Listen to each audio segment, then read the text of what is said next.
আমরা এই ভিডিওতে জেনে নেব দেয় এর বিপরীত শব্দ কী হবে। দেয় এর বিপরীত শব্দ হবে নে। দেয় এর বিপরীত শব্দ হবে নে। দেয় শব্দের অর্থ হচ্ছে দেওয়া। দেয় শব্দের অর্থ হচ্ছে দেওয়া বা দিতে হবে এমন কোনো কিছু বোঝায়। আর নে দন্ত নয়িকার নে অন্তস্থ নেই।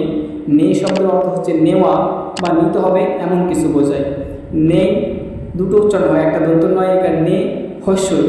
দন্ত নয়িকার নে হস্যই এটা শব্দের অর্থ হচ্ছে যে নাই, কোনো কিছু নাই বোঝায় বা না থাকা বোঝায়। আর দন্ত নয়িকার নে অন্তস্থ নেই এই শব্দের অর্থটা হচ্ছে কোনো কিছু নিতে হবে বা নেওয়া। ভিডিওটি ভালো লাগলে অবশ্যই লাইক এবং সাবস্ক্রাইব করবেন, বেশি বেশি করে শেয়ার করার চেষ্টা করবেন। কোনো কিছু সমস্যা হলে কমেন্ট বক্সে কমেন্ট করে জানাবেন। ধন্যবাদ।